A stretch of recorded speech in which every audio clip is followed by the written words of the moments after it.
has been a wonderful project. We have been working for the past couple months with the Sasakawa Foundation in Washington, D.C.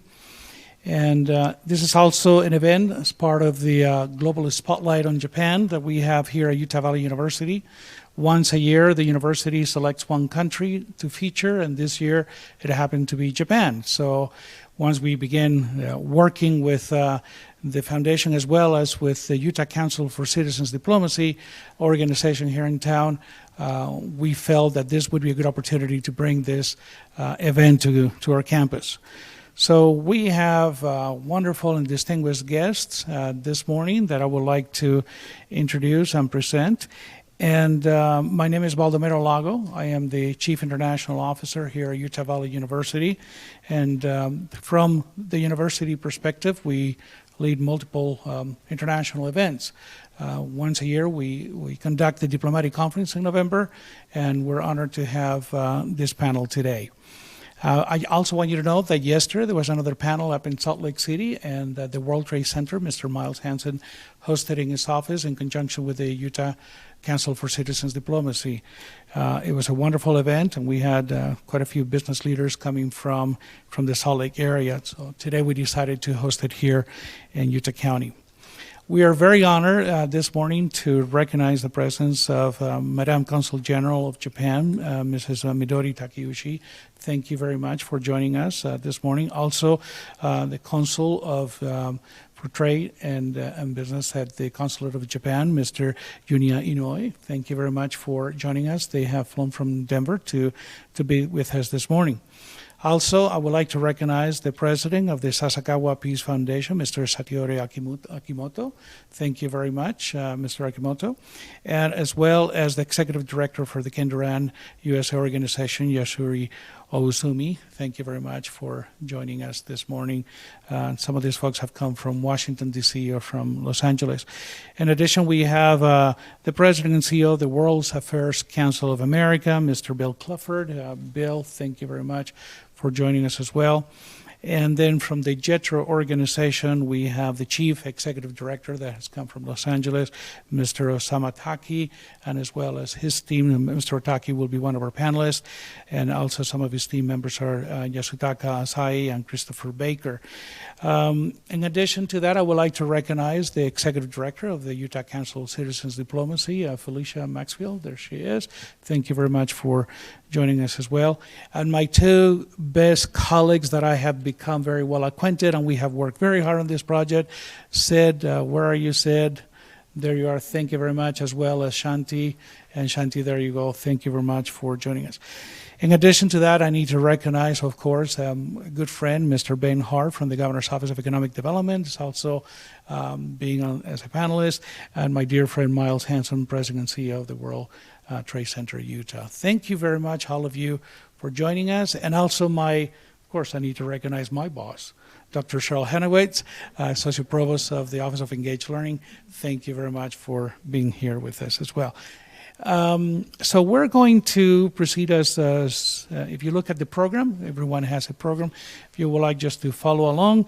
And also we have made copies of the bios of the moderators that later on, Mr. Don Capener, I'll introduce the panelist, the moderator, Dr. Capener. He will introduce each panelist. But at this point, I want you to know that Utah Valley University is committed to global engagement, is committed to a global conversation. We're here to educate our students to be globally minded and culturally aware, and we promote events like this one throughout the entire year. I just want you to know that yesterday while I was in Salt Lake City attending this event, and at the World Trade Center, we had a major event here on campus working with the government of Morocco. And just within the next 6 weeks, we have 7 events here on campus, again, trying to educate our students in regards to global engagement. So we're very committed, and we are excited to partner with many organizations throughout the community and throughout the government. Again, without further ado, I will like to welcome Mr. Miles Hansen, President and CEO of the World Trade Center of Utah, and then he will be followed by the Consul General of Japan, Madame Midori Takeuchi, and the final concluding speaker will be Madame Shanti Soji from Director of Programs at the Sasakawa Foundation. Mr. Hansen? Before moving on, I think it's important to recognize how much Baldomero does for the state of Utah and for the many countries that we're working with. As I think about, I just was sitting here at Baldomero as you were speaking, I thought about some of the major events we've had just over the past year, and I thought about the UN conference, right, bringing the United Nations to Utah, the first time that they've held an event like that outside of New York City in the United States. There were many people. It was a team effort to make that happen, but Baldomero, I think we all would agree, was the quarterback of the team and somebody who, without Baldomero, that wouldn't have happened. The diplomatic conference, think of when we had Muhammad al-Isa, the Secretary General of the Muslim World League, was here, and he was able to speak to a group of, how many diplomats were there? Like 30? 30 diplomats, and I think that was the largest gathering of diplomats that we are aware of here in the state of Utah. And again, who is it that brought all these diplomats, convened people from around the world to be here in Utah? It was Baldomero working here at the UVU. So Baldomero, thank you for everything that you do. Thank you for hosting us today and bringing us together to talk about this important topic about how we collaborate with Utah and Japan and how we develop our workforce. It's nice to see so many other partners here in the room. And Consul General Takeuchi, thank you for your leadership and everything that you're doing. We have Kay Danren here, Jetro as well. Utah and Japan have always been very important trade and investment partners. It's a long-standing relationship that goes back for decades. What we noticed about a year and a half ago is we looked at where we should go on trade missions here in the state. One thing we noticed is that the volume of trade between Utah and Japan has doubled just in the past 5 years. So you have an already very, very strong, vibrant relationship. And what we notice is you see this trend line getting steeper and steeper with time. And that suggested to us that there's opportunity, that we want to do everything we can to make that trend line become even steeper. And so working very closely with the Governor's Office of Economic Development, we decided that it was time to take the governor to Japan on a trade mission. And so working with the Consul General, working with Jetro, Kay Danren, with the Governor's Office of Economic Development, we convened a large group of partners to ask ourselves, how do we make sure we bring the right companies from Utah, that we go to Japan, and then we connect with the right people in Tokyo. And we only were there for a few days, and so we focused on Tokyo. And we took the trip in September of last year. And I'll tell you, it was such a productive trip. And it was striking to me to see, as we worked so closely with our partners, and with Kay Danren and Jetro and the Consul General, how we were able to help recruit the right Utah companies. And we did several events leading up to the trip where we had Jetro, Kay Danren, and the Consul General came out to Utah to help our companies prepare and then help us put together a great program. While we were in Japan, we worked very closely with Itochu, which is one of the largest trading companies in Japan. They do billions of dollars every single year importing products into Japan, and then a key portal through which these goods are distributed across the country. And we were able to do a large group meeting and then break down into industry-specific meetings so our companies could connect with Itochu and understand how they can enter Japan's market. We met with leadership at Mitsubishi, both the aerospace and heavy industry part of the company as well as the energy side of the company. Mitsubishi has a very large project here in the state of Utah with hydrogen storage. It's world-class, it's cutting edge, and we are looking at finding ways to build and strengthen that relationship, as well as create a larger presence and relationship between Utah's aerospace industry and what Mitsubishi is doing based in Japan, but really around the world. We also convened a luncheon with investors, and I had the opportunity to sit with Governor Herbert, a senior executive from SoftBank, and I was on the other side. And with Governor Herbert and I tag teaming, we sold him on Utah for the better part of an hour, all during lunch. And immediately after the lunch, he'd sent an email to the head of his office in Silicon Valley, who'd reached out to us 2 days after we returned. We jumped on a call with them, and now we're working with SoftBank, who has invested $50 billion in U.S. tech over the past few years to help them build relationships both with Utah's tech ecosystem as well as Utah's investment community. Somebody on the World Trade Center Utah team who's been taking the lead on this is going to meet with SoftBank in California here in a few weeks. The head of the Silicon Valley office will come out here to Utah a few weeks after that. But we are working on using the trip and the interaction to bring very real benefit here to Utah and to the Japanese companies we're working with. We've had several Japanese companies after the trip make repeated visits here to Utah, including Mitsubishi Aerospace, and they now are working with a fantastic Utah aerospace company that's based in rural Utah. As they develop that relationship, it is going to be game-changing for this Utah company, and now they're going to be bringing world-class technology and processes to work that Mitsubishi is doing. And so we see the benefit of convening and gathering together and having these conversations, building these relationships are very, very important, but it's not sufficient. What we need to do is to use these events as we get together, as we build these relationships, to then take the next step to bring very real benefits to companies and institutions, both in Japan and in this case here in Utah. And that's our commitment from the Utah side and from the World Trade Center Utah perspective, is we will be your full partners on any type of collaboration. Anything that we can do to help facilitate new partnerships and new relationships is that's our bread and butter. That's what we want to focus on. And as we look at the world today and we see, increasing tensions, increasing uncertainty, the whole world is trying to figure out what to do about coronavirus. It strikes me that these relationships are becoming increasingly important. And then leveraging these relationships to drive tangible outcomes is also increasingly important.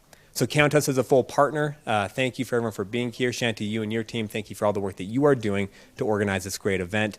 And we look forward to hearing from our experts today on workforce and trade investment and how we can continue to grow and expand this relationship.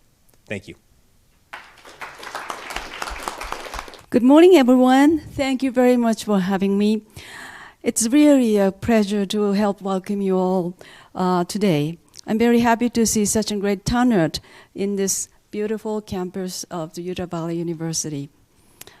I must compliment and thank Dr. Balmoral-Lago from UVU Office for Global Engagement, Mile Hansen, and the World Trade Center Utah, and Dr. Satohiro Akimoto of the Sasakawa Peace Foundation USA for their outstanding cooperation in putting together this great event, and along with the many other partners and participants who are here with us.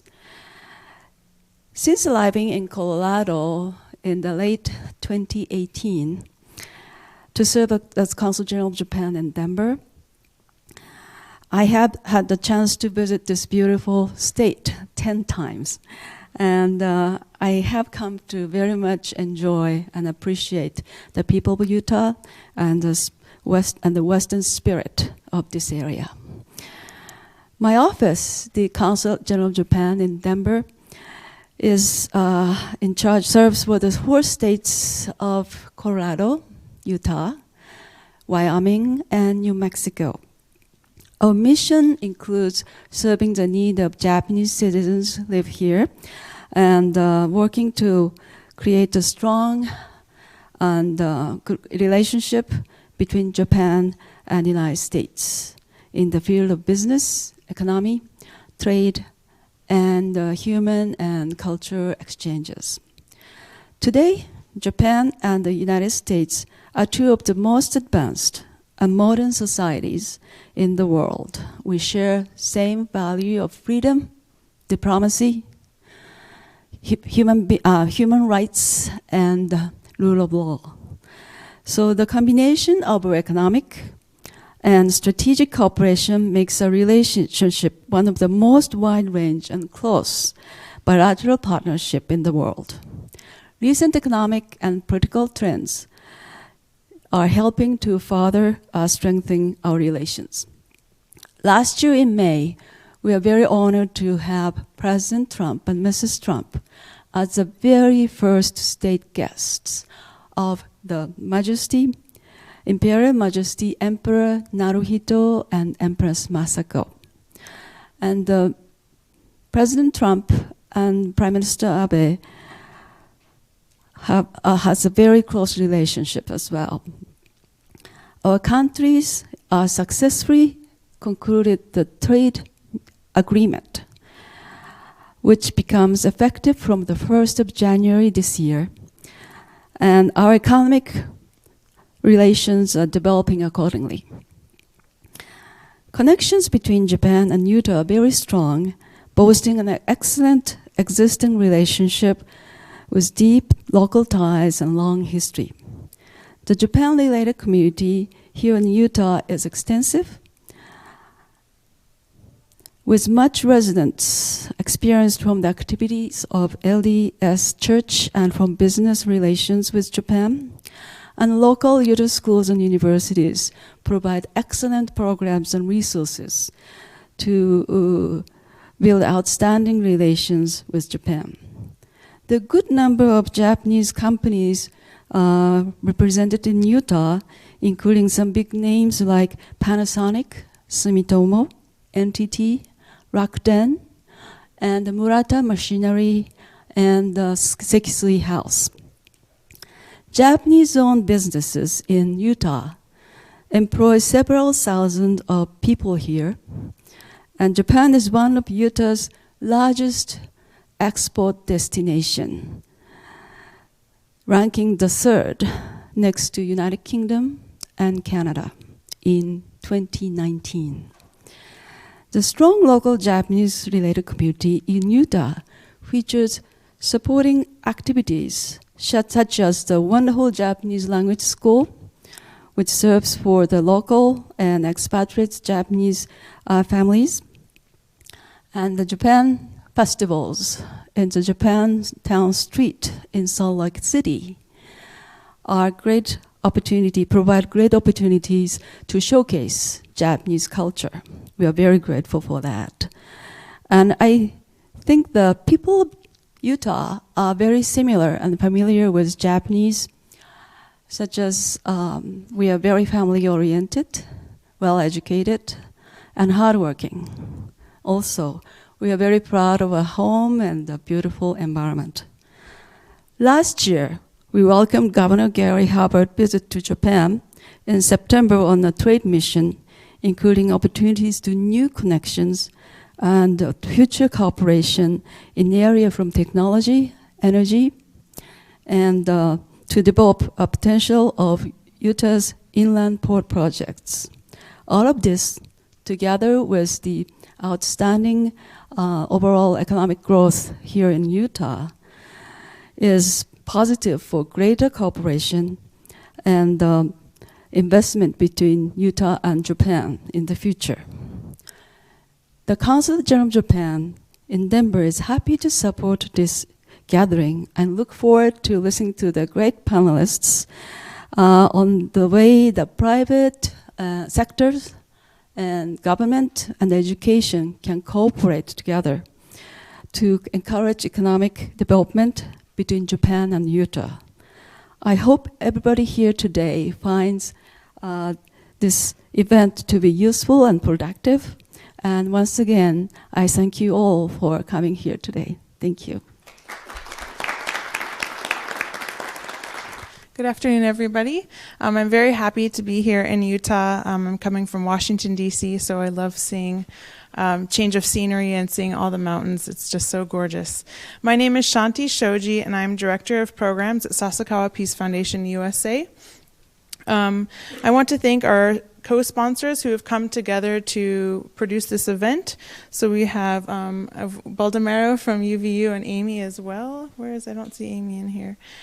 For putting this on, as well as Miles from the World Trade Center, Utah, Bill from World Affairs Councils America, and of course Consul General Takeuchi from Consul General of Japan in Denver.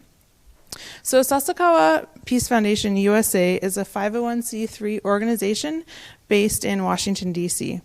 We are dedicated to strengthening and deepening the U.S. Japan security and diplomatic alliance through research and programs that examine the bilateral relationship in the context of the ever-changing geopolitical situation in the Indo-Pacific. As some of you may know, today is March 11th, which marks 9 years since the March 11th triple disaster in northern Japan. While we mourn the devastation that was created on that horrific day, we also reflect on the unyielding strength of the U.S. Japan relationship that took hold following the destruction. With continued friendship and understanding, we bolster the alliance to overcome challenges together as partners. It is in that spirit today that we are here together, continuing connecting Japanese business and government with their Utah counterparts to pinpoint where opportunities for growth in the relationship exist and how we can get there. Today's event is part of Sasakawa USA's TAWA series, or the Alliance Working in America. Through these events, we aim to spread awareness of the significance of the U.S. Japan alliance by reaching out to regional leaders and the public outside of our Washington, D.C. bubble. So thank you so much for joining us today. We are delighted to have you and look forward to what is sure to be a robust and meaningful discussion. Thank you. Well, today we have a wonderful program coming up with three outstanding panelists. Mr. Osamu Taki, as well. He's the Chief Executive Director of the JETRO organization, and Benjamin Hart from the Governor's Office of Economic Development. He's the Deputy Director, and also Bryce Hunt, Customer Service Manager Podium. And we have a moderator that we're very honored to have him here on campus and at our university, Associate Dean of the Woodbury School of Business, Dr. Don Capener, who will be moderating the panel, and also Dr. Capener will be introducing more in detail our panelists today. Just as a brief introduction of Dr. Capener, he's first and foremost, an entrepreneur. That's how he labels himself. He and has been labeled by many. He was a prominent leader in the Florida business community from 2011 to 19, and he's an experienced ASCSB dean. At Jacksonville University, Dr. Capener started the executive DBA. I assume that's the Doctoral Business Administration program, and which has grown into one of the top programs globally according to the CEO magazine. His research interests center around entrepreneurial ecosystems and international business. Dr. Capener spent a considerable amount of time in corporate management roles and in international advertising agencies and corporate environments such as Reebok and Visa before entering the academia full-time in 2001. Early in his career, Dr. Capener started above the rim apparel with his brother while running an advertising agency in San Diego, starting in 1988. Both companies grew into profitable ventures and were sold in 1994. During the early part of his career, Dean Capener taught advertising and marketing at San Diego State University in California. As CMO of a successful marketing technology firm, NetCentives, Capener was instrumental in taking them public via NASDAQ in 1999. Dr. Capener earned his PhD in international management from the International School of Management in Paris, France. His Master of Business Administration degree was confirmed from the Thunderbird School of Global Management in Arizona, and his bachelor's degree in political science, economics, and Asian studies came from Brigham Young Universities in Provo, Utah. We welcome our panelists, we welcome our moderator, Dr. Capener, and let's give him a hand. Thank you.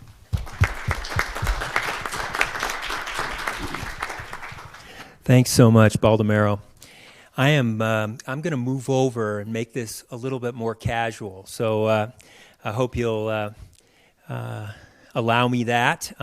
It's great to be here, and I thank our panelists. Today is all about you, and I have what I hope are some interesting questions to start us off. But I also want to invite the audience to be thinking about, you'll have an opportunity in a few minutes to be able to ask some questions yourself. So challenge you to bring some questions forward to our panelists. So first want to introduce Taki-san. So great to have you here. Chief Executive Officer of JETRO. Having lived in Japan and taught at Waseda University, I could tell you JETRO is one of the preeminent organizations for trade in not only in Japan but in Asia. And I'm going to tell you a little bit more about Taki-san. I understand he's just been in his current assignment for just 4 months. So very, very new, but has had an illustrious career already. He's had assignments in the Tokyo office, in Kanazawa in Japan, in New Delhi, and also in Los Angeles now, right? So during his time in Tokyo, he worked as the assistant director for visual media and industrial technology, and was the chief assistant director for planning. So, and in charge of the small and medium-sized enterprises. So in 2011, he became the deputy director general for JETRO's New Delhi office, returned to Tokyo in 2015, and was the director of revitalization promotion, and then in 2016 became the director of agriculture, forestry, and fisheries and food before coming to Los Angeles. Well, welcome to the United States, Taki-san. Thank you for being here. Our next panelist is Ben Hart, and Ben and I have met over the phone, but this is first time to meet you, and welcome to UVU, Ben.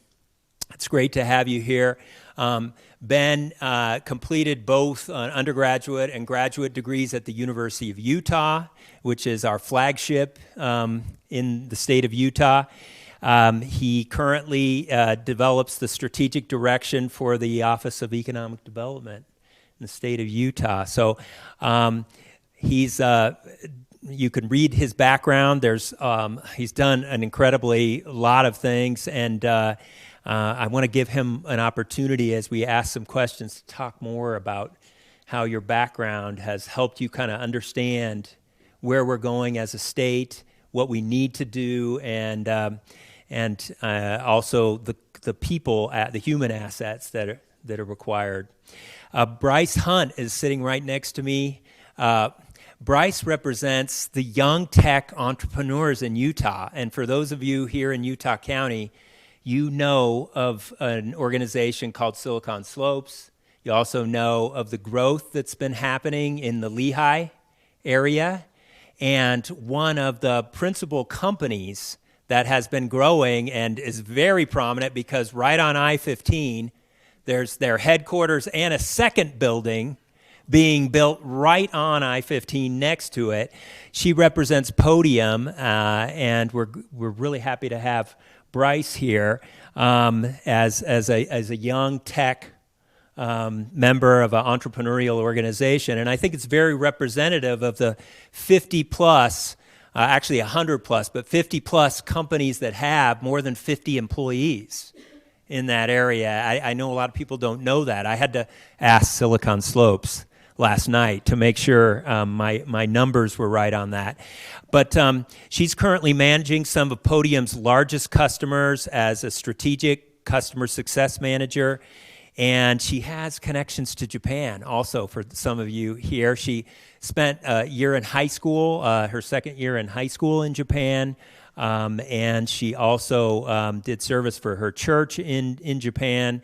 And she has been at two relatively famous Utah tech companies. She started out of Brigham Young University. She graduated and went to Qualtrics and worked at Qualtrics, which if you're from Utah, you know that company, and then moved to Podium in her current role. And I believe she's been promoted. She's been at Podium also. So we're going to go ahead and get started and get right into things. And I know that Chris, were you going to join us at the open session, right? But we'll start first with Taki-san, and I want opportunity for him to talk about JETRO as an organization, and maybe you could also highlight your activities in Utah, Taki-san. Thank you for kind introduction. Good afternoon, everyone. Thank you for attending today's conference. I'm Chief Executive Director of the JETRO Japan External Trade Organization, Los Angeles. Before I start my presentation, I want to thank the Utah Valley University, Dr. Lago, and the Dean Don Capener for hosting this event. Also, our appreciation to the World Trade Center, Utah, and the Consul General of Japan in Denver, and Consul General Midori Takeuchi.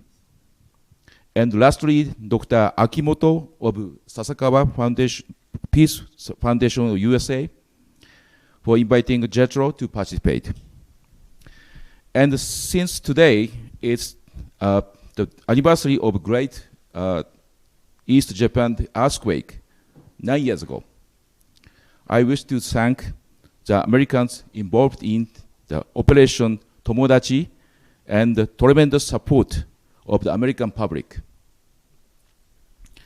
The JETRO is Japanese government-supported organization that promoted the neutral trade and investment between Japan and the rest of the world. We are established in 1958 by the Ministry of International Trade and Industry. Currently, we have 74 overseas offices in 54 countries. Domestically, JETRO has 48 offices. In the U.S., we have 6 offices, each responsible for their coverage states. The Los Angeles office covers Hawaii, Arizona, Colorado, New Mexico, here Utah, the Southern Nevada, and the Southern California. One of our main activity is to assist and support export by Japanese small and medium-sized enterprises, with an emphasis on expanding markets for Japanese food product, ingredient, and beverage such as green tea and sake and shochu. We also promote the foreign direct investment to Japan by overseas company. We have a business support center located throughout Japan, which can offer the temporary office space, advice on the taxes, hiring practices, the regulations, the employees, compensation, etc. We also compile and distribute to Japanese company the wide variety of economic and business-related research and information covering basic topics such as leasing, hiring, the tax expenses, and regulatory environmentals, the city in the U.S. So Japanese company can compare the cost and expenses. If they want to expand or establish new enterprises or investment in the U.S., JETRO can also provide these companies with information on each state's economy and its advantage for business. In Utah, JETRO Los Angeles for many years has supported the small satellite conference. Last September, Governor Herbert led a business delegation to Hong Kong and Japan. We hope to lend our support and assistance to future mission from Utah. As you can see on this slide, there is much investment going on in the U.S. by Japanese company. In fact, Japan is the third largest foreign investor after the UK and Canada. The announcement you see here are from just 1 month, January of this year. This is a good example for the variety of Japanese investment ranging from the flying taxis to cell therapies to frozen food production, covering the county from coast to coast.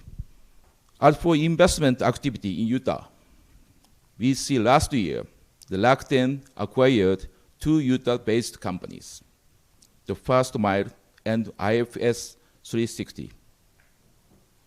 The SoftBank Group, a large Japanese investment company run by Mr. Masayoshi Son, through its affiliate Mosaic Acquisition, merged with Vivint Smart Home, investing over $170 million in the merger.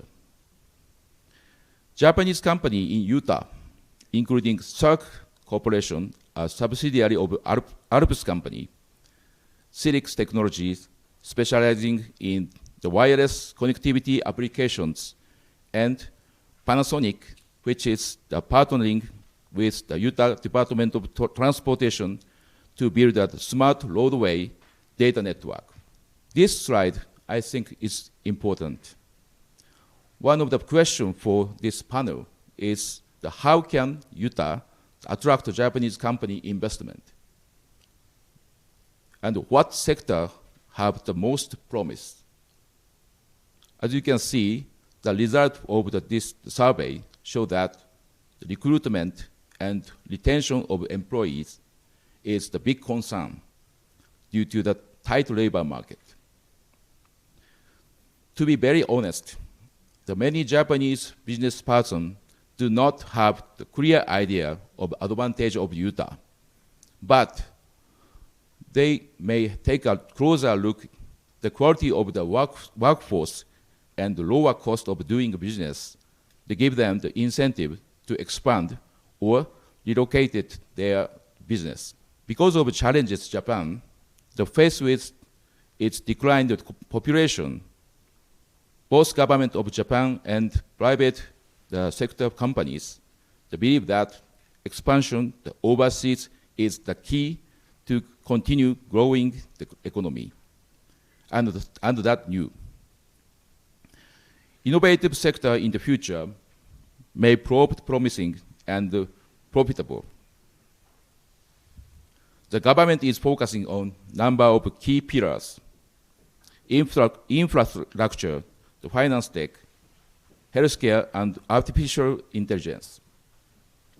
For example, the financial tech using new technology to deliver more efficient way of the payment and distribution of money. Healthcare sector using tech for new drug therapies, quick access of medical records, use of robotics for assisted living. Mobility, use of autonomous vehicles for the logistics and passenger commute. Infrastructure, the new technology including information communication technology, robots, sensor for the inspection of the critical infrastructure for the repair and maintenance. One of the JETRO important activities is to furnish information to Japanese company regarding their further growth and investment in the U.S. Our first investment summit gave the state officials the opportunity to communicate the advantage of their state's business climate to Japanese company in Southern California. I think by visiting Utah today, I will gain a better insight and understanding of the environment here, so that I can more effectively discuss Utah potential to our client in the US and Japan. I hope we can plan on further future joint project between JETRO, Japanese company, and Utah institution.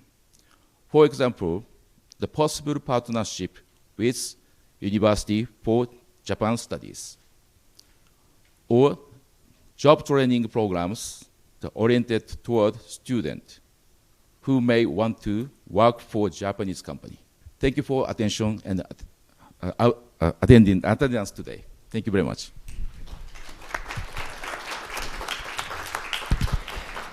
Thank you, Taki-san. I want to give an opportunity to Ben to not only maybe make some comments based on what you heard Taki-san talk about, but also what sectors and job opportunities for the citizens of Utah seem to have some synergy with what you heard today. Yeah, I thought everything that Taki-san talked about was awesome. I think it was tremendous, and it's an honor to have you here in the state of Utah. We've had a great relationship with JETRO. We're going to continue to have a really great relationship with JETRO because Japan is an incredibly important country to the state of Utah and to the United States as well. A lot of times we get these invitations to come and to speak to different countries that will assemble or will have delegations or what have you. And it's kind of tough to find synergistic points. It's kind of tough to find touch points that we have in common with a lot of countries, not a lot, but certainly some countries around the world. Japan's the exact opposite. We have a lot of good things happening in the state of Utah with the country of Japan, and we're very, very grateful for that. And those who are here today and also have helped us over the years establish those important connections. I'll talk about a few of those, and specifically some of those slides. That was really great information for us. And so just a little bit of my personal background with Japan. I love Japan. I have not yet been to Japan, but will hope to someday. My wife spent several years in Japan in her younger years, and she loves Japan. And so it has influenced my family significantly, because she's taken a lot of what she learned from the culture in Japan and even just the way of life in Japan and implemented that into our family. And so it's almost like we're a little bit Japanese, if I can say that. And so I'm grateful for that influence that certainly has had such a profound and positive impact on my family. I have a lot of neighbors who have spent time in Japan, and also a lot of friends who are from Japan and of Japanese descent. And so it's a great honor to be here to talk about our relationship with this great country. And so just to start off a little bit, my background, and one of the reasons that I found today's topic so interesting, working at the Governor's Office of Economic Development, you get to have your hands in a lot of different projects and a lot of different initiatives. And one of the things that I'm really passionate about is workforce. And so when the slide was shown that said that is the #1 concern for Japanese investors and businesses looking at the state of Utah, it really piques my interest, because that's certainly one of my areas of expertise, I would hope. And I also want to say thank you for completing that study. That gives us survey that gives us great information. And so over the last year or so, in fact, really since the trade mission and prior to the trade mission, we've had a chance to interact with a lot more Japanese companies than what we would have. And it's been a really great experience. And for us, we've seen a lot of economic connections that are starting to come to fruition, a lot of partnerships that are starting to be developed. Miles Hansen at the beginning talked a little bit about some of the aerospace connections that we're seeing. I think we'll see more happen in that area. Utah is becoming a significant hub for the aerospace and defense community. We have a lot of good partnerships, and with Japan being one of our key ally nations on a lot of defense platforms, I think we'll have an opportunity to increase and enlarge in that industry. I think within the tech industry, we noted a lot of times tech doesn't translate across borders like commercial aerospace or even defense. It has some barriers, regulatory and others, that are kind of company or country dependent, but there's nevertheless a lot of good things that we can learn from each other, and a lot of things we still can do within that sector. Healthcare, Internet of Things, I mean, a lot of the things that in Japan they just excel at, and a lot of these clusters that are very refined and well developed. Those are the lessons that we need to learn from here in the state of Utah. How can we develop a similar level of sophistication? But a lot of it comes back to workforce. And I know that's one of our topics for today, but workforce really is at the heart of a lot of the economic growth, whether it's fintech, whether it's aerospace, whether it's healthcare, the rural component, how we help to train our constituents, our people in the state of Utah and wherever we may be, how we get them ready to be successful in their careers is critical. And my experience has been that every country does it differently. And over the last several months, we've had a chance to be in Switzerland to learn about their apprenticeship model, in France, in Europe. When we look at a lot of the Asian models, they have certainly some apprenticeships. And when you look at the Japan model, I think we see a lot of similarities to what we do here with the Utah model, and how we handle workforce and handle some of our ways of thinking here in the United States. It's no secret the United States puts a lot of emphasis on the 4-year degree. And consequently, when we go abroad, we find that most countries have accelerated beyond us in what we refer to as public education or K-12 education or elementary education. And so the United States has kind of fallen behind, and at the same time we're kind of accelerating. in higher education. We see that even probably more pronounced here in the state of Utah, where we have an incredible system of higher education, ranked number 2 in the country by U.S. News and World Report. But our K-12 system, we talk a lot about being lower funded. We talk a little bit about, just the amount of money that goes into public education. And yet we're still outperforming a lot of our other states, but we're not quite to being number 2. And so I think as we look at, okay, how are we really preparing our students to be successful in all of these industries that we've talked about so far?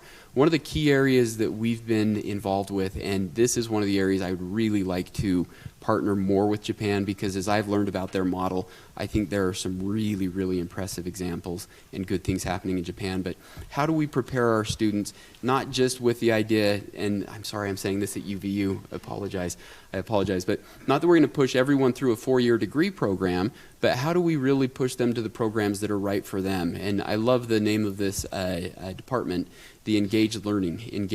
And I think that's really what's at the heart of how we're preparing our youth and those who are maybe not so young to be successful in the labor force. And so as we look at how we can work on skills and not just degrees, what are we able to do and not just what we know? We come back to this conversation more and more, and I think this is where we're having a significant shortfall. The data in Utah right now shows that we've got a lot of higher education. Those who come out into the marketplace often find a marketplace oversaturated with 4-year degrees, as we were looking at some of the data over the last 12 months. And yet in associates and certificates, we have a pronounced and significant need. And so how do we develop a system? And I really applaud what's happening here at UVU, where students can get a degree in high school, get a certificate that stacks into an associate's degree and a bachelor's degree. Those types of systems and some of these things that I think are very much more well-defined in Japan, I think are things that we can learn from here in the United States in terms of developing a really sophisticated ecosystem, workforce ecosystem. So we love the amazing things happening in Japan. We have a lot to learn. We've got some great things happening here in the state of Utah. We want to be able to share those as well. And I really applaud what we're doing here today. I applaud UVU for taking the step to recognize that Japan is one of, if not the most important country in terms of relationships with the state of Utah, and being able to foster these relationships. I think even from seminars like this, even from convenings like this, we're going to see great results. We're going to see people coming together and working together. Coronavirus comes and goes, but partnerships last much longer than that. And that's what we're talking about here today, is developing these lasting partnerships. And so I really applaud this effort and excited to be part of this panel. Thank you, Ben. So I introduced Bryce Hunt, and I'm going to give her an opportunity first for those of you who don't know about Podium. Maybe you could tell us a little bit, Bryce, about Podium, and maybe you could give us an idea of what place in the marketplace, sort of in the Silicon Slopes tapestry, Podium, what place they take and what they do, and a little bit about that, because you've been at 2 tech companies, so maybe you can talk to us about that and start us off that way, and we'll follow up with some additional questions. Yeah, so it looks like I kind of am the representative of the young Utah workforce here on the panel today. But to tell you a little bit about Podium, we're a company right in the heart of Silicon Slopes. He mentioned it earlier, right there on I-15. But our goal is to modernize the way that local businesses interact with their customers. So whether that be enabling a small tire shop to be able to text their customer and send payments over text, or even just a dentist to send text reminders before their appointment. So that's kind of what we are building at Podium.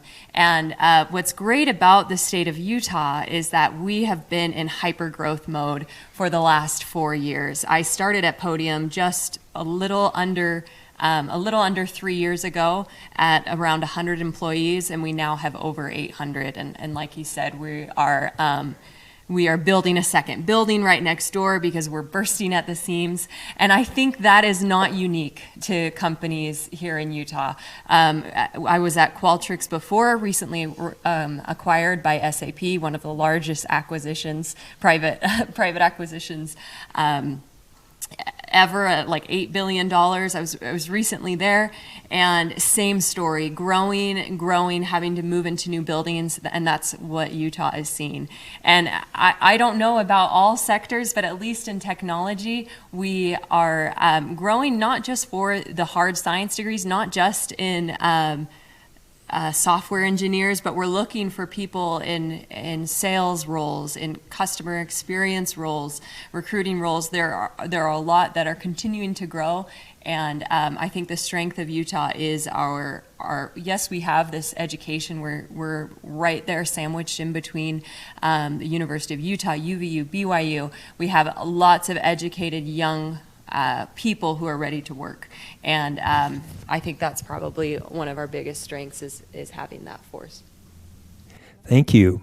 I'm going to go back to Taki-san and maybe ask you a follow-up question. How can we as university partners or providers become a partner with your organization and be helpful in achieving some of the goals you outlined? I think that do you have any at the Japan study course? We do have both cultural, and we have, I think, first and second year. And I do want to thank Ben. We have a dual model of both a community college here, Mission, where it's more vocational, focused, and also the 4-year and graduate degrees here at UVU. We don't have a Japan Studies major or an Asian Studies major, but I do know that there are lots of courses, lots of interest from individuals in Japanese culture, language, and.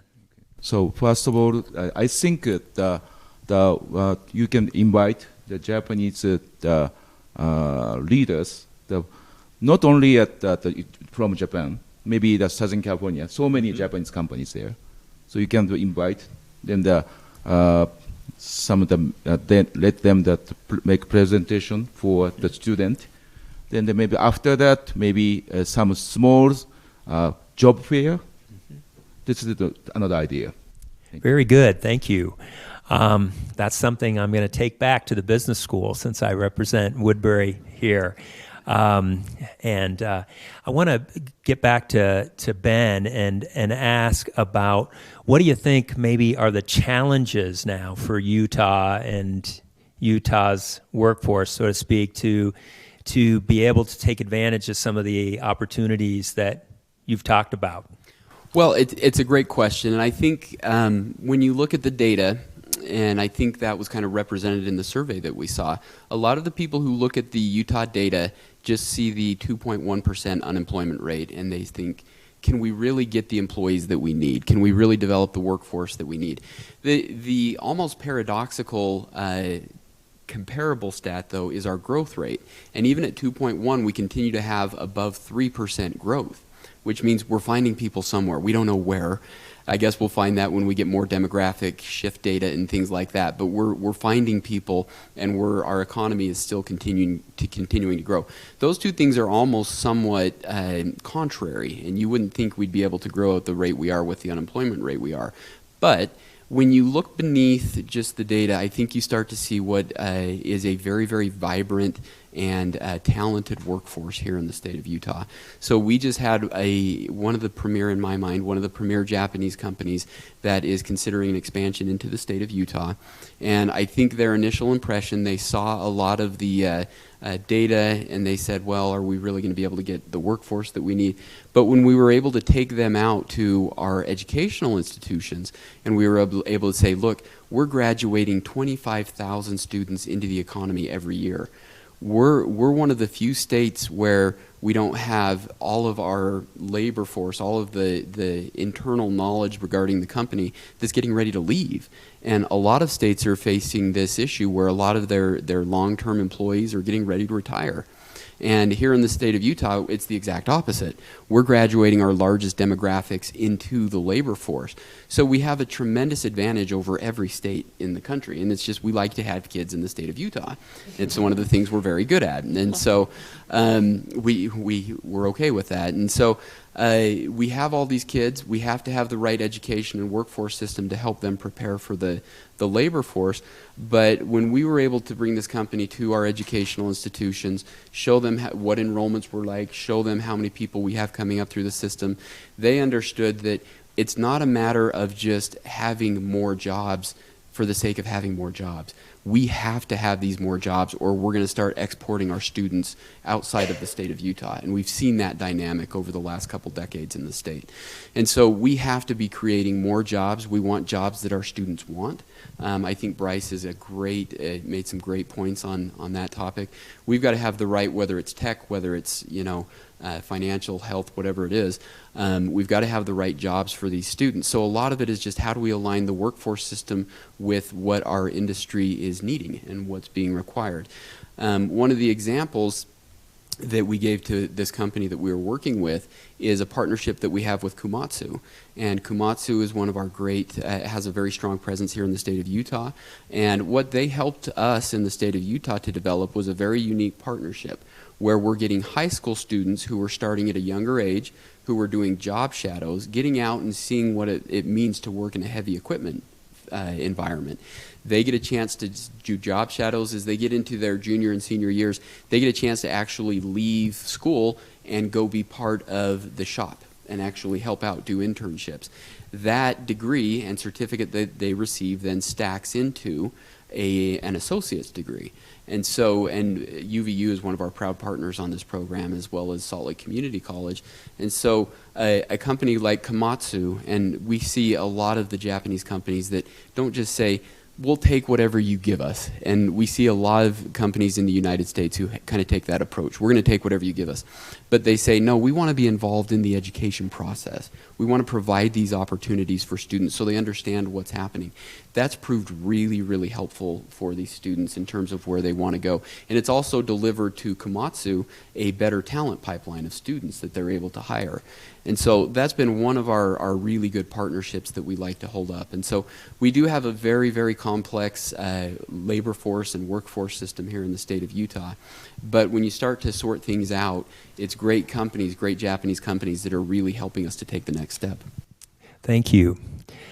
I'm going to open it up here in a second, so hopefully you have a question or two out there for our panelists. But I want to ask Bryce and kind of put you on the spot as far as you're not working for a Japanese company right now, but what would it take for someone like you to be interested in working for one of these Japanese companies? I'll give you an example while you're thinking about that. Yesterday, I was with the Utah Department of Transportation, and they talked about the Panasonic contract and their knowledge management system and involving our Masters of Business Administration students in a hands-on project to help with the knowledge management project, and then getting involved and helping them better utilize the resources at Panasonic. And of course, I was thinking about this event today.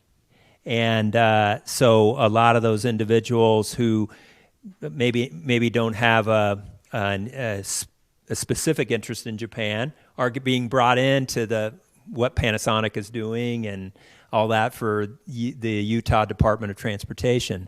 So in a way, they're exposed to a Japanese company, and I'm excited that we have some of these opportunities. But being in tech and being with the experience that you have, Bryce, someone similar to you, what kinds of things are young people looking for in terms of job opportunities, and what kind of message can you give to those who might have come here under this workforce platform and meetings thinking, hey, I might like to work for a Japanese company, and what would it take to qualify to work for a world-class company? Yeah.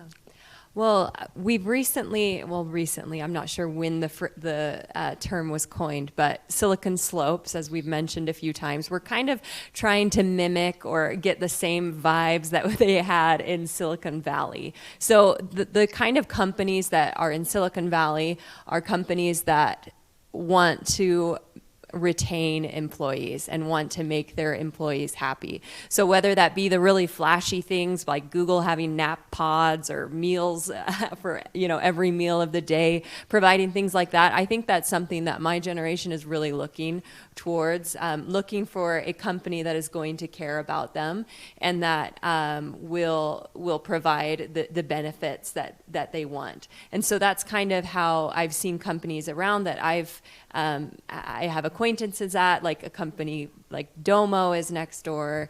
There's Divi, there's Adobe that's right by Podium. All these kind of companies are trying to make that environment for workers really happy and to retain those. So doing things like that, kind of copying how they attract employees would be my advice. Thank you. One quick follow-up for you. What about as a female?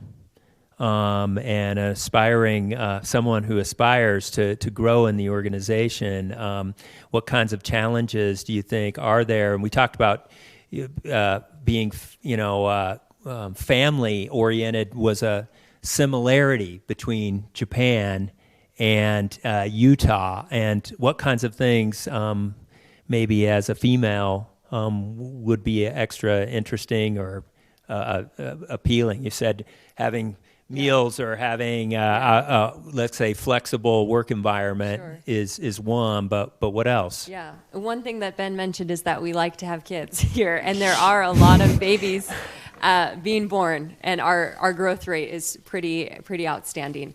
So I think that as a woman, it's important as a company to realize that these young women are graduating, and they're in their early to late 20s, and that's probably the time that they're going to start a family.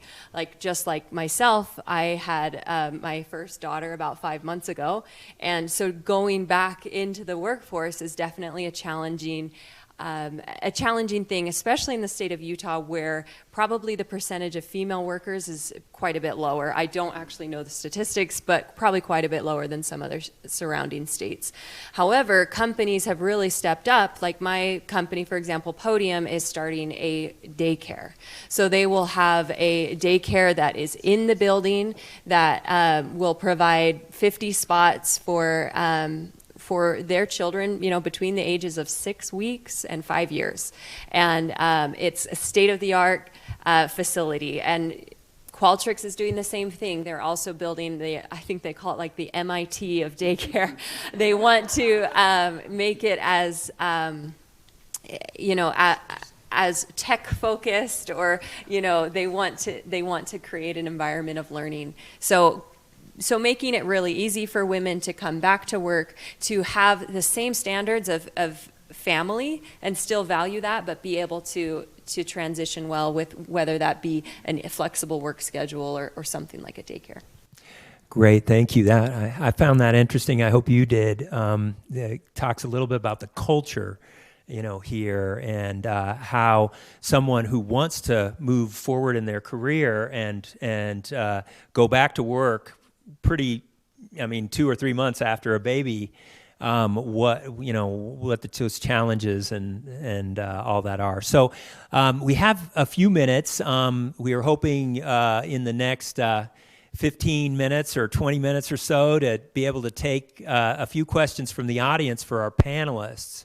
So I didn't actually talk about how we were going to do this. Maybe we can we have some help to pass the mic. Yeah, so if we can pass this, yeah, please. And if you could state your name, and if you have an affiliation, that would be great. My name is Jamie Lue. I'm a student right now at UVU. The concern that I have is, yes, being in Utah, we have kids early too in life. So I've been a stay-at-home mom for 7 years, and I'm coming to school now. My concern is, am I going to be pushed to the side because I haven't been working for those 7 years, where someone else who's had like more work experience and who's been going to school at the same time. I was just wondering, what could I do to help myself stand out so that I can have just the same opportunity as anyone else? So just a few comments. Bryce is probably more qualified to answer this question than I am, but just quickly, my wife, so she stayed at home for the first 10 years or so of our marriage. She started a degree program probably at a similar age to what you're starting at now. It was a lot of thought and pondering in terms of what her degree and what she wanted to do. That impacted her reentry into the workforce in a major way in terms of market demand and where things are at. I would say she's not even done. She's graduating in the end of summer, and she's already getting jobs that were way better than my first job out of college, because one part of it is she's super smart and good looking. Not sure how I got her, but she's super smart, and I think there are a lot of people who understand that as a mother to 3 kids, and she chose to do communicative disorders, but to a mother of 3 kids, her empathy skills, what she brings to the workforce, is something that you can't teach in a school. And so I'm amazed at the job offers she's already gotten. And so, like I said, much higher paying, much better than what mine were. And so I think some of it is probably degree and occupational dependent, but there are things you learn by being a mother, just from what I've seen, that you cannot teach in school and that are going to set you apart from a lot of other candidates and are exactly what employers are looking for. So. By the way, stay strong. School takes a long time to get through. It's been a painful 5 years. Yeah. I think I'd echo a lot of what he said. He mentioned something a bit earlier with, if we're in school so long, it kind of can put us behind some other countries, or entering the workforce. However, I think that I know I work with a lot of women that were in similar situations, and as long as the employer is keeping an open mind about other experiences that aren't technically that you write just down on a resume, but I think there's a big demand for more women in the workforce, and so they're very likely to want you and to give those great offers, because we want the diversity. We want a diverse workforce with lots of different ideas and opinions, and so hang in there. Thanks. I want to ask Taki-san. My past experience when I was a account executive at an agency in New York, I went and interviewed with Dentsu. And that was in the late 80s. And we could smoke in the office then, and all the directors were smoking and all interviewing me at the same time, 5 or 6, to work on, some of their, the Canon business. So I was going to be the account executive on the Canon business, ultimately got an offer from Dentsu to move from, it was a little more male-dominated way back then. How has it changed in Japan, and what's it like to work as a woman now for a Japanese company? Because we just had a question from someone, and I know things have changed a lot for Japanese companies. So can you maybe tell us that in terms of if you were a woman candidate and were interested in a Japanese company, how have things changed since the late 80s? It's very difficult to answer the question. But in Japan, the company changing. It has to changing. So my company, not the company, but Jetro, we have so many Japanese female workers. They are promoted recently, quickly. One of the executive already. So I think in Japan, now that looking for the Western region countries, then chasing the customs. Now that's slowly but changing. Right now in Japan, due to the coronavirus, is that as you may already know, is that we have trying to contain it, so we have shutting down the schools. If that was in the past, or maybe in the 80s or the 70s, somebody would be able to taking care of their kids. But right now, since all the women are on the workforce as well, it's kind of a kind of an issue in Japan, who will be able to taking care of the kids. So I guess you can say that Japan has dramatically changed very, very recently, yes. Thank you for that. Yes, please. To follow up Mr. Asai's point, we have been already successful in bringing up 2 million women into the workforce. But another challenge is how to bring them up to the managerial post or even the leadership post. And I had a first son in my 20s, so it is kind of unimaginable for me to stand in front of you as one of the Consul General of Japan, which is only consists of 6.6% of all ambassadors and consul generals. But I was lucky to have, empathetic communication skill and multitasking and many other skills to bring up other peoples to work happily in a working environment. And at the same time, the important thing is to bring men into home, family building by not just women, but men.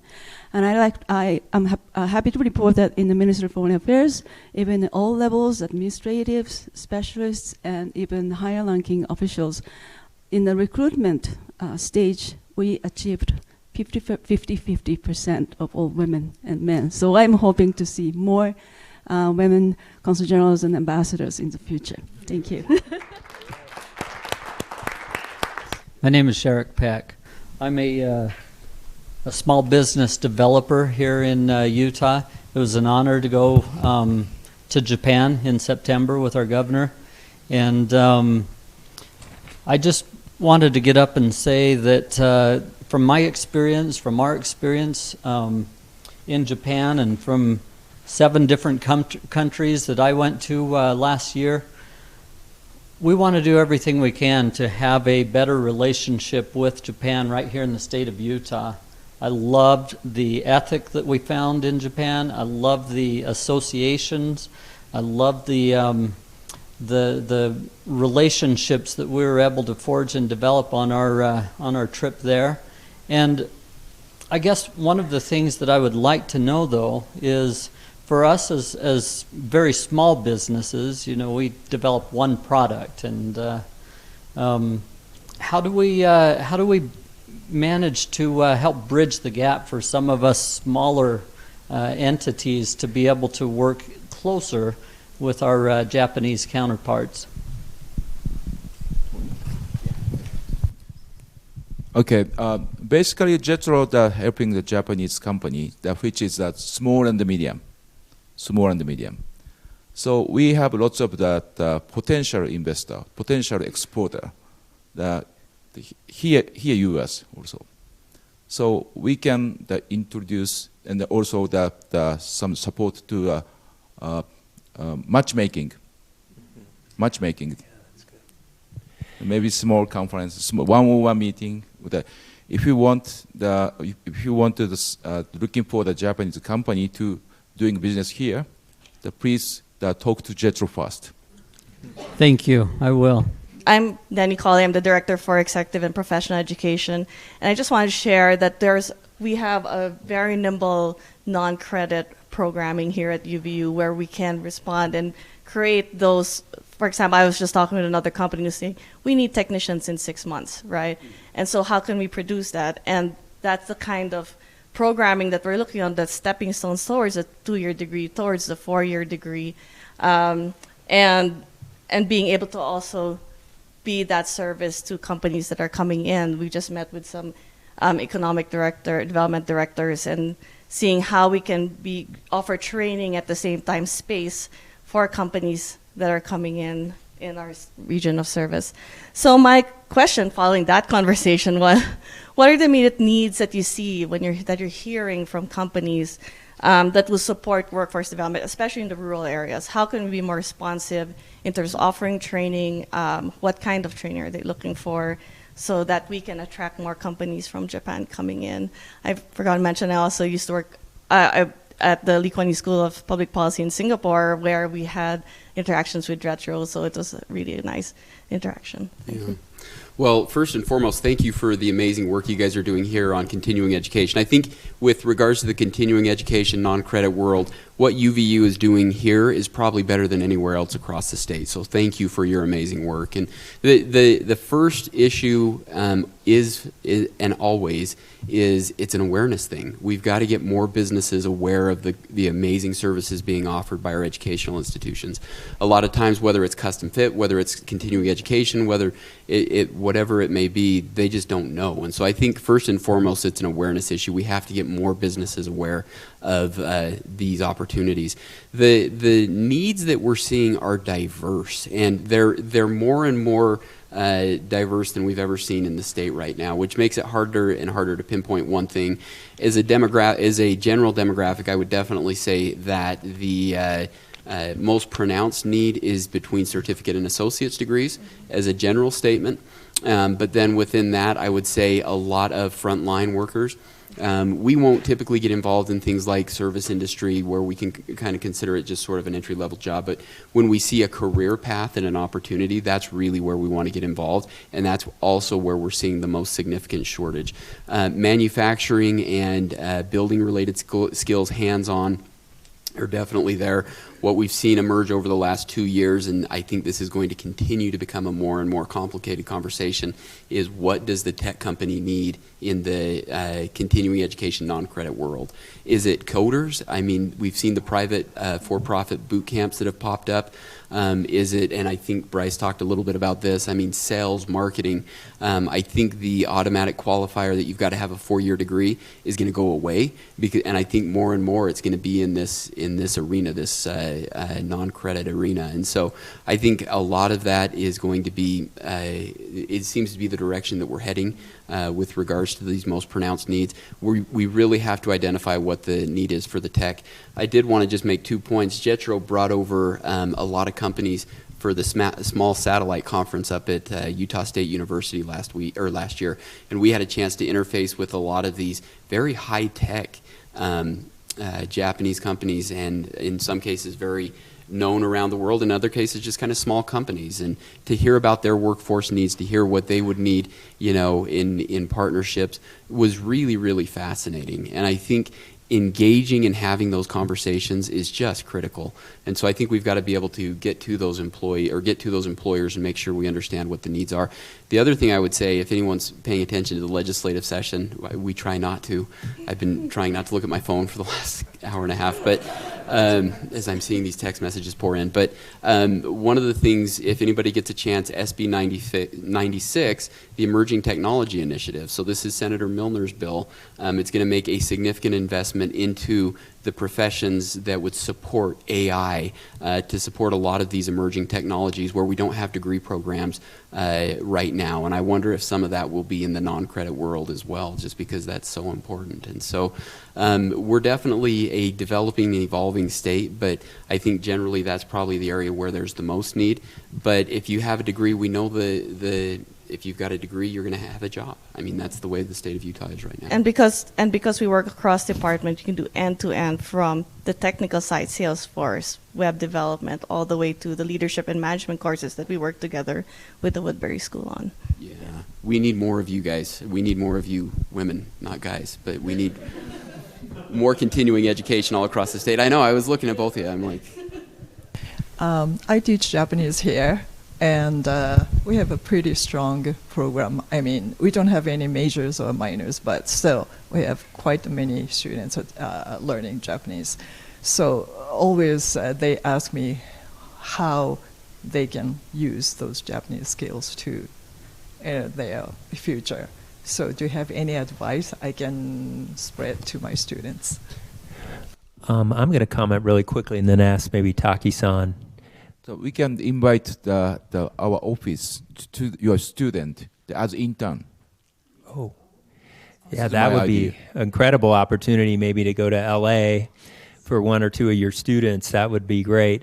I'm going to just comment just because at one time, you know, I told you I interviewed with Dentsu, and at one time I worked at Waseda University in Tokyo for a couple years. teaching international business on the faculty of the School of International Liberal Studies.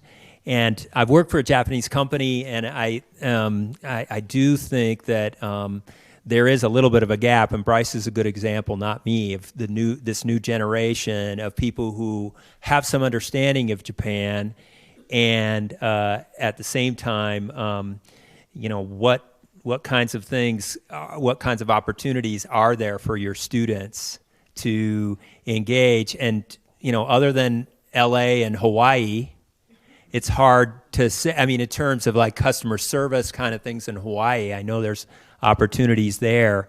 It's, I don't know here in Utah, to be frank, just where those opportunities, because when we talk about the Japanese-owned companies, they're hiring U.S.-based people based on their skills and their capabilities, and they're not all of them are functioning as an intermediary for communication between, say, the home office and the U.S. operations. And so I'm not really sure. Does anyone else on the panel have any ideas on that one? Yeah, I would love to learn more about what you're doing and being able to bridge the gap there, because I think there's definitely some great opportunities. My name's Jill Jasperson. I'm one of Don Capener's colleagues in the School of Business.